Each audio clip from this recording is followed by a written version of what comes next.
Well, hello there, friends of the Better Events podcast. Today, instead of your familiar faces, Logan and Mary, you're stuck with us, Anca and Trifan, host of the Events Demystified podcast, and David T. Stevens, the ever so charming host of Return on Wellness web series on YouTube. And we're ready to kick off a amazing takeover, which we thought would be super fun for all of our audiences, which very much cross over in the event industry. Before we get started, however, our ever so charming co-host that is right here with me will get our mind and body flowing with some energy with this one quick movement exercise that he swears by. But before we get started, I feel like I need to give you a chance to say something, David. Hello. Hi, thanks for letting me get a word in. Great, right? Because I was Yeah. just gonna be hosting here our podcast, but I'm not used to have a co-host, right? So I'm like Right. trying to get this gist that Logan and Mary are doing so well, and I'm like, how do you co-host a podcast when all you've done is host it yourself? Well, I mean, you've hosted, but you've had guests, so it's not like you were doing monologues. So For it's sure, but it's not shouldn't be like you too have difficult. a co-host to like bounce off of, right? Like it's True. a dance. I'd agree. Yeah. All right, so get us So started. What okay. what are we All right. gonna do? So I picked up this little thing during the pandy, as I like to refer to it. I attended an event for Splash, and their founder Ben Hinman did this thing going into all his meetings, which engages your entire being to help you check into that meeting. So we're going to push out our chairs. All right. We're I'm going to gonna be stand up. off my audio for a second because I need to unplug. I'm wired here. Oh, let me go through it to make sure you hear everything, or you already unplugged. All right. So what we're going to do is kind of like the hokey pokey. We're gonna shake our right arm first. We're going to count down from 5 out loud. So you got to use your voice, you got to use your mind, you got to use your body. And then we're going to go to our left arm, then we're going to go to our right leg, then we're going to go to our left leg. So we're going to start, and then we're going to go all the way down to 1. So we'll start now. Right arm, 5, 4, 3, 2, 1. Left arm, 5, 4, 3, 2, 1. Right leg, 5, 4, 3, 2, 1. Left leg, 5, 4, 3, 2, 1. Right arm, 4, 3, 2, 1. Left arm, 4, 3, 2, 1. Right leg 4, 3, 2, 1. Left leg 4, 3, 2, 1. Right arm 3, 2, 1. Left arm 3, 2, 1. Right leg 3, 2, 1. Left leg 3, 2, 1. Right arm 2, 1. Left arm 2, 1. Right leg 2, 1. Left leg 2, 1. 1, 1, 1, 1, and you're done. So for the record, I was doing that without hearing you. So I'm not sure if I followed instructions. I just tried to follow the visual cues. that that so you probably had to think harder than other people. The great thing about it, so I read in I can't remember the I name of can't the book see you now, but anymore, like your camera changed angles or oh, something. that's weird. Did you kick it There, with your foot? I think I kicked my chair. Um, What I love about that is I read an article about a doctor who would box breathe before he would go into any patient's room, because what it did was it made him present for whatever that person's problems were. Yeah, I feel like I do that when I have to talk in front of people. Yeah, probably just to calm your heart rate. But his thing was he wanted to be present for that patient, and it was about patient care for him. That it didn't matter what happened with the last patient. He Mm. has an index of knowledge in his brain, but the idea was that when he walked into that patient's room, he was fully there to give the best possible care to that patient as possible. So a movement like that before a meeting checks you out of the last meeting and helps you be available to check into the next one. I love that. I never actually thought about it that way because I always use like box breathing, and we were going to talk about it a little later. How I use it just for calming my anxiety, especially if it's something stressful that's about to happen, or like talking in front of people, which is always stressful for me.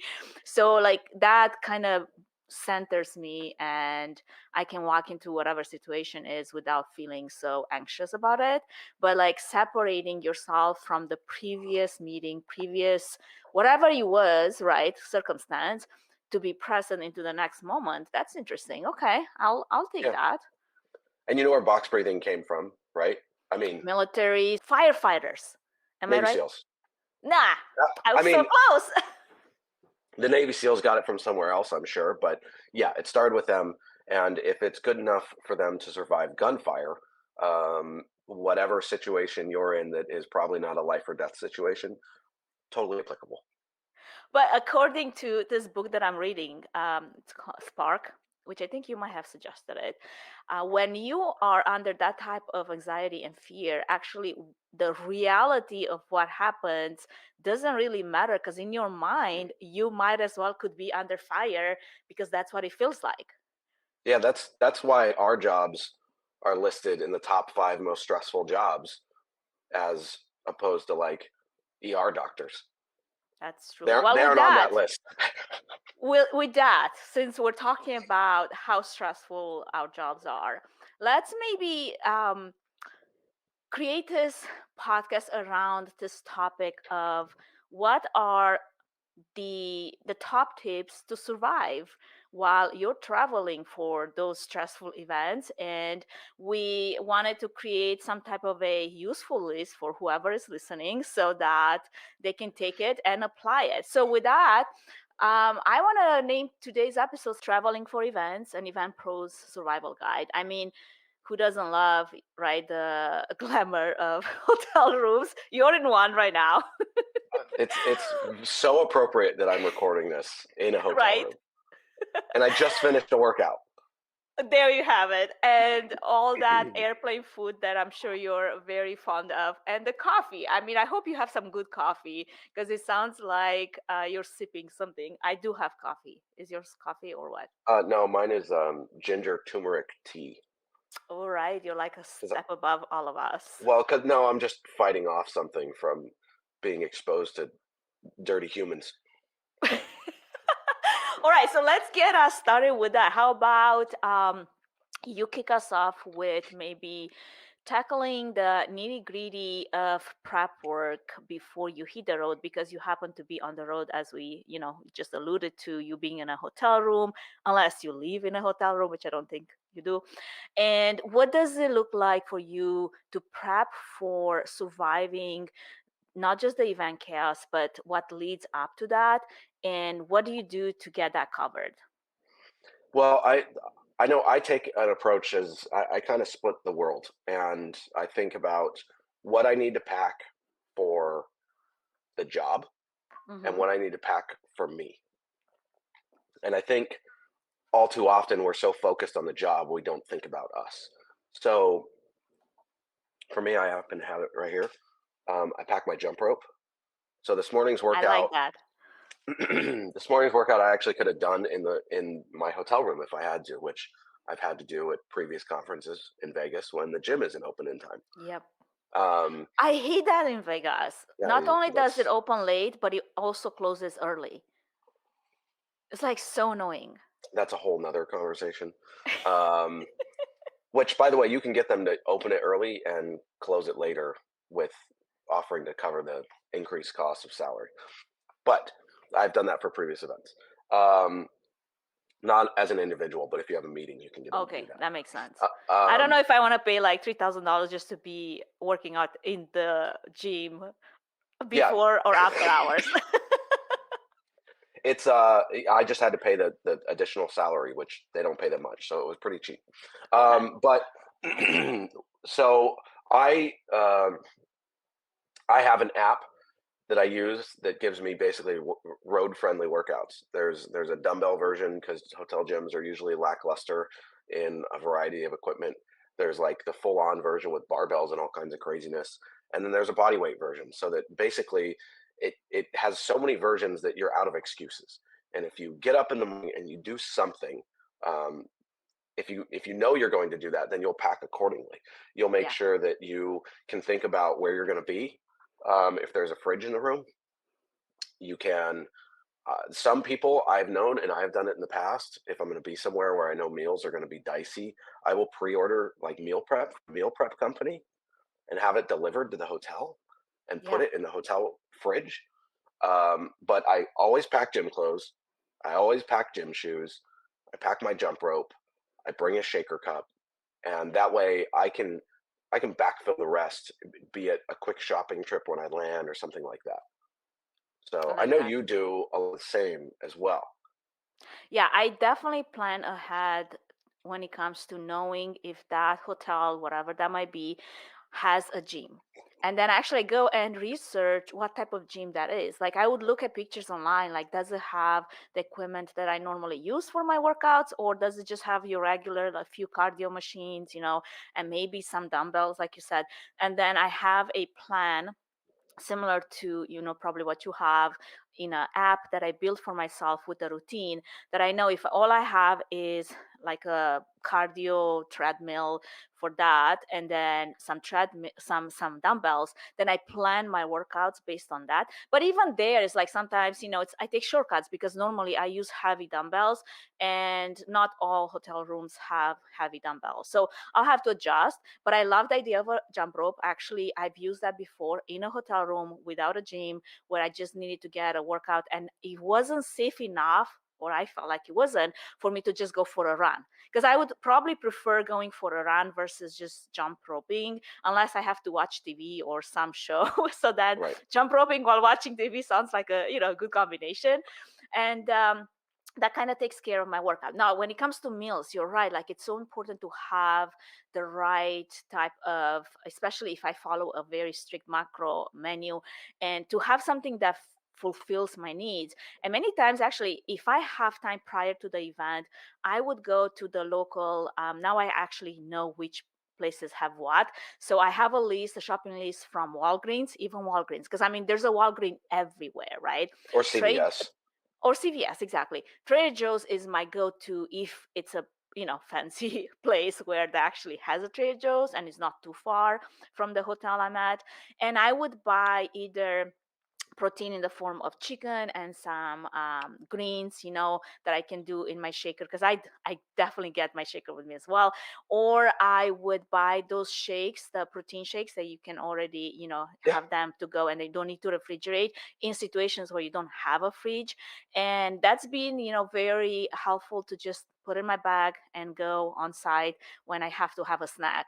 And I would rather get the snack from a protein shake than some kind of a carb loaded, sugary, whatever it is that's laid on the snack table, because that's always going to be a trap, right? So those are kind of my things. And then I love to bring some of the resistant bands. So on Oh, top of yeah, that yeah, yeah. jump rope, I would do either TRX or bodybuilding resistant bands that I can use in conjunction with this plan that I have built for myself. So that, and a lot of body work exercises are super easy to do. Yeah, like you don't need any of this if you have some type of a schedule of a routine that you build for yourself to know, okay, I'm gonna do this many push-ups. You can do lunges, you can do squats. There's a lot of things that you can do if you allocate the time for it. Now, Yeah. to allocate the time for it when you Well, I have a think, very busy day. yeah, and I think we kind of jumped into tactics before Yes, we talked about know what your objective is going to that event. Like, it's true. are you going to um, are you going to try to stay on task, or are you going to take a few days off? Is there a Right. party you really want to go to? And so the I watched this thing on fitness models one time, um, back in the day when I thought that was an opportunity for me. Thank you for not spitting your coffee out when I said that. But they would say on their cheat days, they would lift their heaviest. They would go for their PRs. They would Mhm. go all out on their workouts Right, and because just destroy them. you actually have all your macronutrients and carbs Right. loaded and all that. So if you know you're going to go to a party and you're going to take the next day off, that day at the gym before the party, Like go get hard. after it. Go Go hard. hard. Like, Yeah. yes. But think about what you want your objectives to be during that. Okay. Um, And I feel like both of because us then are you can such plan like accordingly. we're such workout, fitness inclined people that we think of a workout has to happen. Like I don't skip days unless I'm that tired or it's been an crazy, crazy day, right? But let's just, I think, take it a step back. For someone that working out every single day is not part of their routine, like I feel like we need to dumb it down a little bit now because we just took it to the extra level. What would you do if you just want to incorporate some movement And you've got the steps, right? Like, I mean, you always have steps when you are on event sites. But what else would you do if you needed to just incorporate some movement aside from all the 20,000 steps that you've done? Yeah, I mean, do 100 burpees for time. That's all you got to do. Oh, Like I that's hate those. yeah, it's absolutely miserable, and it'll take you somewhere between 10 and 20 minutes. You'll be sweating like crazy. And it's really simple, really basic. You may not need a heck of a lot of warm up. And the thing about a burpee is all it is ensuring your mobility in case you were to fall down. That's all it is. And you're practicing falling down. Yeah. But we all remember that commercial, I've fallen and I can't get up. Well, she needed to do more burpees. Maybe she had a broken hip. There's another thing there. But the idea behind a burpee is knowing how to get up off the ground if you fall down. And that's Fast. what, well, you can So get you're not faster. embarrassed that you just fell over your shoelaces. Right. But the thing is, it doesn't have to be all hardcore. Something is always better than nothing. Yeah. And I think because the other thing that to think about when you and I have talked about like IMAX and the parties and like if you want to prioritize sleep at that event, think about that. And if you want to prioritize sleep, then you should probably deprioritize alcohol because that Yeah. impacts your sleep. But know what your goal is before you get on the road, and then you can accomplish those goals pretty straightforward and easily.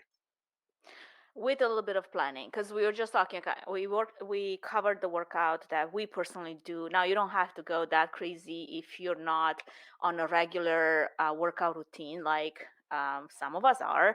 Obviously, I have an end goal. You have a goal for your fitness as well, and it makes sense for us to stick with it. For me, it's easier to actually stick with it even when it's hard than to take days off and then get back into my routine. I feel like when I go back into my routine, I'm like so many like levels below where I was prior, even if it was just a week that we're talking about. And I care about my PR, so I care to keep like pressing forward and doing this overload progression versus having to go back like 50 pounds if I was on, pressing leg Right. press something really well, and now I have to go back so I can start, to get back where I was. So I want to keep and stick with what I know that works for me, in that workout routine. Now, when it comes to meals, like we said, planning again, it's so important. How many times have you gone to events where you were looking at the spread in front of you and you felt like there's like nothing for me to eat here? Um, I'm pretty fortunate that I don't have any dietary restrictions, except I don't like avocado, which is weird. I know. That is weird. But It's a but really good healthy fat. events are getting better with agency, and what I Hmm. mean by agency is look at. I always cruise the whole entire line before I start putting stuff on a plate Right. because you know what? There might be some really good looking cookies at the end of the line, so I'm going to skip the pasta salad. Hmm. Or maybe the dessert is just whole fruit or a fruit salad, and I'm like, okay, well, I'll be clean there. Um, I can get different things. So it's not about this um, cutthroat, rigorous thing. It's really about just making choices that create balance. And when you look at the line, and you should think about this when you're planning the menu as well, Yeah. give people the options because you don't know where people are. I always love a deconstructed salad so I can make my own. Um, but I might go, or I want two cookies. So I'm going to put greens down in a bowl and then put chicken on top of it. That's one of the reasons I like flying Delta is because Yeah. they have a hot protein in every lounge. And I'll usually put a salad down, put chicken on it, and then get a brownie because Yeah. it's about balance in life. Exactly. Yeah. I usually always keep the extra heavy, carb loaded cookies, desserts, just because it's not part of my plan. But you're right, there is a cheat day when I want to like take, part in this creme brulee extravaganza, and I can't say no to that. So I will, like you just explained so well, I will plan then even that plate of, of whatever what I'm getting based on what I want to have as dessert, or just because it's at the end of the day, it's all going to go towards my macros, right? So I can manipulate the numbers. Like if I want to skip breakfast because I want to have a better dinner, or I want to have, maybe that extra drink, I'll skip breakfast and I will allocate more macros at the end of the day, even though on a daily regular basis that's probably not my routine. Like I want to carb load in the morning so I can fuel my workouts. But again, you can do that with a little bit of planning. So I feel like we covered enough on that. How about we look at some maybe quick stress relief techniques that we both use during events? And we alluded to the box breathing, right? What else do you do that kind of sets you for success when you know you have a very busy day? Um, it seems counterintuitive, but I always make sure I work out in the morning of an event day. Hmm. Um, I know it doesn't really add up on paper, but for me, mentally, physically, when I might keep it simple and just do like a 15-minute run on the treadmill and do some like Hmm. intervals and just get my heart rate up. Yeah. And for me, it's like a psych up. It's like getting myself amped up to go perform. Um, on the return on wellness, we talked about the fact that events are a team sport, and it really is a team, and it really is a sport because you have a competition day, and you're for all the events people, you're going to love this. For everyone else, you're going to be like, this guy's crazy. You're competing against your attendees' expectations. Mm, I like that. That's your competition. And you and your team are all on the same page trying to beat their expectations, no matter what they are. And the worst part is you have no idea what those expectations are. So you have to show up. Your team has to show up. They have to be fed. They have to be fueled. They got to be amped. They got to be on the same page. They got to know the plays. All of those things have to take place on game day or show day. And I use the run as like my warm up, essentially, Yeah, because when teams take the field, they warm up before they take the field. And I like that. you are physically performing on that day, running around, checking on food, checking on AV, checking on this, dealing with people. And if you have primed yourself for the day, much like in that book Spark, your brain your brain is ready to go, and you are going to be smart. You're going to be on top of things. You're going to be witty when you need to be, and handle the stress with ease and grace. I like that. Now, here's the challenge, because I do the same thing. Like if I have a very busy, even if it's not physically demanding, say I'm in front of my many monitors and I have to run production for this hybrid event or virtual event or whatever it is. Like say I'm not even on a site, on an event site, but I know that it's going to be very taxing from a mental point of view, like from my focus. I have to be on point with every single cue. I do the same thing. Like they say that a 30-minute run, it really primes you for being the most present and also focused on whatever the task happens after that. So I use that. And if I can get a workout in, even better. Sometimes probably workout happens at the end of the day after a very long day. But here's my question to you. Say you just, you're on an event site right now. You're going to have an event today. But this is not just the one day event. You have a 3-day conference where you have to be just as primed and on top of your game every single day. Day three, as you were on day one. Day one, it's easy because you have the day before to prep for it. But now you're leading into day three after 2 days of like really hard, long days, right? Like, what do you add to keep yourself going when it's day three, day four, day five? Sometimes some conferences are like, what were you guys thinking? Let's talk about agendas and the no break in between all the sessions, right?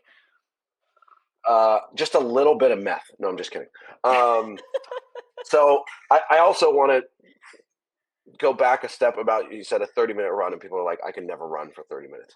What if what I think you're quoting is from Spark, Right.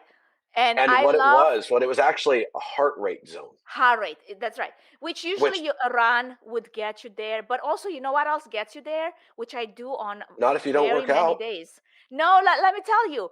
I go on an incline. You know how you have the incline on a treadmill? I think most Yep. treadmills go to 15 degrees and go at like 3 to 3.5 speed on an incline for 30 minutes. And I promise you, your heart rate will just be as high as running. If your knees don't support a run, or you're like, I can't even run for 5 minutes, let alone 30 minutes. And let me tell you, there's mornings when I can't run for 30 minutes, but I will do the incline walk, and that's what it Yep. gets your heart rate. And thank you for mentioning that, because you're right, it's about where your heart rate is during that time. Because there are literal biological things that happen in your blood, in your body, and your hormones that get released when you are in those heart rate zones. So that's another conversation. We can come back to that later. But I just wanted to call that out, that you don't have to run. You just got to get your heart rate up. Thank you. And maybe you can I'm just a read through. hardcore, I'm like, I go running. Maybe you can just read through your agenda, and that will do it for you. But anyways, It gets your heart rate high. so the last time I ran a multi-day conference, um, I was stoked because I came home like 7 pounds leaner, because this is quite honestly where I had the catalyst. Is we go to these conferences and everyone comes home heavier, and I Yeah. was like, this isn't adding up. I would look at my app and see all my steps and all that. Like, I put out all this energy, and yet I came home heavier.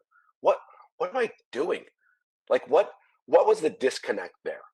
And I realized that by dialing in my diet at these events, Yeah. I could completely change what happened at that event, let alone if I was eating right, my And brain stay had better hydrated. fuel. Yeah. Yes, eating right, hydrated, taking the time, getting sleep, which Yeah. that's a tricky one, especially in the evenings when your mind is going. Yeah. But between those three things, I was able to drop 7 pounds in like 3 or 4 days, because I was putting down 25, 30,000 steps a day. Yeah. So the I see conferences actually as an opportunity to lean out. That's how I see them, because I know the increased energy output is going to happen there. So I will forego the party and or drink non-alcoholic beverages that are not full of sugar.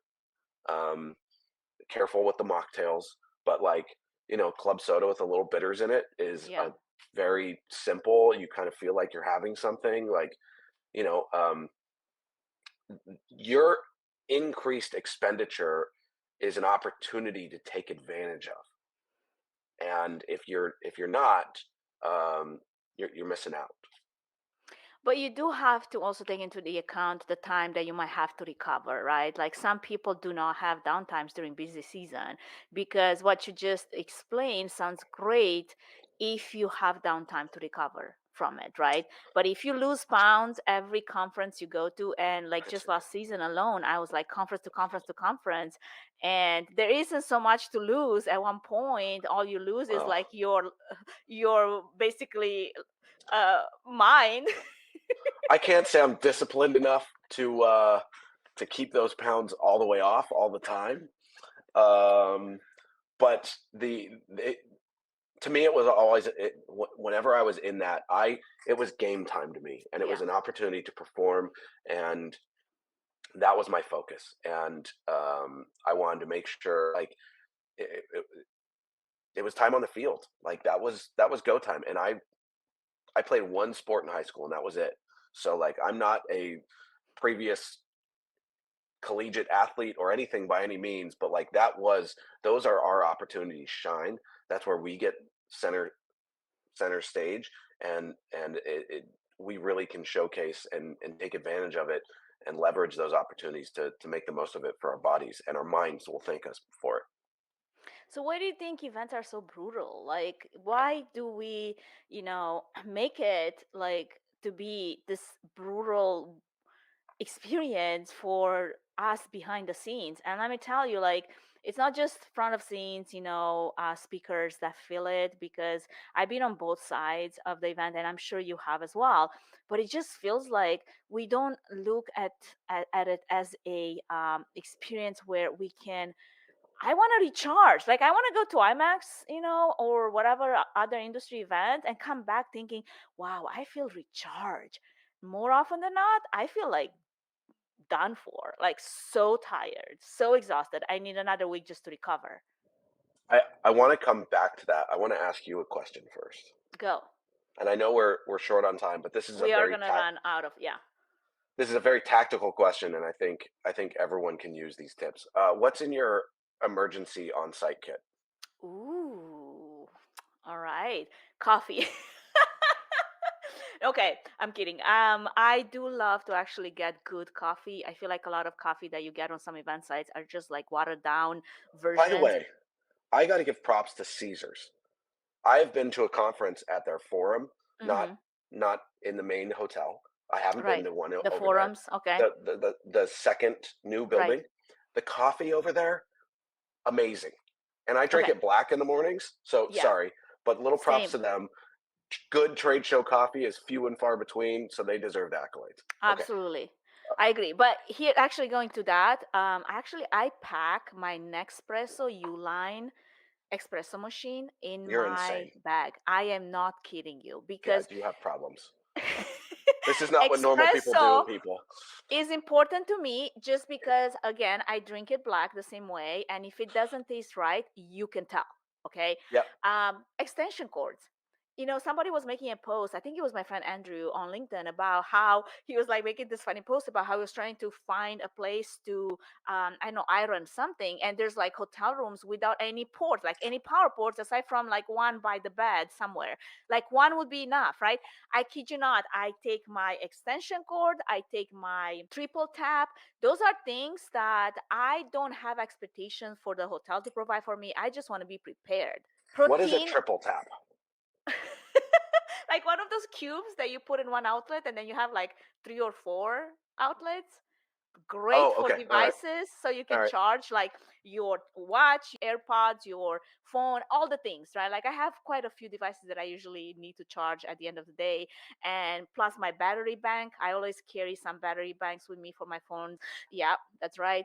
um Also protein bars. I do take some really good protein bars, and usually those are very much focused on my nutritional needs, because let's just not get started into how you go and buy protein bars at the store and there's little to no protein in them, but they're marketed as protein bars, right? Yeah. um, we talked about the jump rope. We talked about the resistant bands. Those are all part of my emergency kit. And I would have always like a straightener or something for hair. I know you don't have that problem, but I have to have that. And I don't Um, know if I'm forgetting anything. What about you? so this little power bank I showed. It's an Anchor, and it has two USB Cs, so I can Mm-hmm. charge my and a USB, but I can use it instead of the brick for my laptop. So Nice. because it's got a plug on it. Yeah. It plugs into the wall and it charges itself. You don't have to plug. You don't have to use a plug to Right. plug into the plug. It plugs directly into the wall, and then it can either serve as your regulator if you're international, um, Nice. or as a standalone battery that will actually charge your laptop. And then the other thing I have is it's a little it's an extension cord, but it's got built-in USBs in it, Yeah. and it coils and then How plugs into cool. itself. It's tiny and it goes right I into like my it. backpack. And Yep. those are like my two go-to things. And then I have my miscellaneous cords and Right. cables and Right. whatnot. But that Very power cool. bank has been a game changer. Okay. Well, since we're coming to time and we talked about that, and I want to be, respectful of the timing that Logan and Mary has for their podcast, how about we share one final pro tip that we both have? Like, why don't you get us started here? Just do something, anything, do Mm, something. The the programming I follow for my workouts, their big thing is something over nothing. I like And that. the other thing I've seen a bunch of times on like Reddit is people like, "Oh, what workout should I do before I start CrossFit?" And the thing everyone says is, "Don't, just go." And Yep. it's not a plug for CrossFit, but it's a plug for just trying. Just make the effort. You are going to be so happy and pleased with yourself for making the effort that's what's going to keep you motivated. There will be times you get frustrated and whatnot, and that's what we're all here for. But just start, just do something, and and you don't have to cut all kinds of crazy things out. Like there's a reason fad diets are fad diets because they're unsustainable. Like make small changes and do something over nothing. Yeah. For me, I think my biggest tip is pack some protein powder with you when you don't know for sure what's going to be available to you. I've been to convention centers where the next lunch spot is like miles away, and I only have 30 minutes to get fed and get back to work. And having that either protein bar or protein shake, protein powder is easy to travel with because it doesn't weigh a lot. I don't always travel with protein shakes just because it's like liquid, and sometimes I just have a carry-on and I can't put it in my carry-on. So protein powder, although I have been, TSA spotted a few times, like, what is all this powder in your backpack, lady? Like, let's not get into that. But that's my Pre-workout biggest looks one. way dicier. It's true. It's true. You do planning as an event professional for everything else. Might as well apply it to your own nutrition, your workouts, and staying healthy. And on top of that, sprinkle a bit of mindfulness, a little bit of positive affirmations in the morning. And I think you're good to go. It's not like we're reinventing the wheel. We're just being more, I guess, intentional with our choices and those small habits that we can all implement if we are just intentional enough. So, with that, David, where should people connect with you if they want to find out more about your workouts and your CrossFit adventures? Well, you can look up the show on Return on Wellness. They might be edited by the other person on this show. So that's a little What was plug. that? Was that? Yeah, that was a plug for you. So you can check out Return on Wellness on YouTube at Return on Wellness, and then otherwise, I used to be on Twitter when it was Twitter, but I don't really use it anymore. But on LinkedIn and Instagram and Threads, it's at David T Stevens. And I say if you want to get to know me, LinkedIn. If you really want to get to know me, Instagram. So yeah. Love it. What I about think one you? of my You just put your name. I feel like if you go on LinkedIn and just search up Anca Platon Trifan, there's just one person there that will show up. And although there's other Anca Trifans, because that's just a very common Romanian name, if you do add the Platon to that, you're going to find me. And you're right. Like if you want to know me professionally and maybe not so professionally, definitely check out LinkedIn. That's where all the content is. I do show behind the scenes a lot more on Instagram, just by the means of how the platform makes it easy. Events Demystify podcast is on YouTube, is on its own website, is on Spotify, everywhere that you can listen to a podcast, you can tap into that. And we hope that you gain some tips, knowledge, tricks from what we shared today. But if you want to dive deeper in some of those like mental and physical fitness tips, both of our shows cover this in a way more of a comprehensive way. And with that, I think we're done. I think we're so out of time that probably we're going to get cut off by Logan. Well, this was super fun. Thank you, everybody, for allowing us to be here. We hope you enjoyed it. If you have tips you want to share, because wellness means different things to different people. So I'd love to hear what's working for you. Thank you. Thank you, everyone.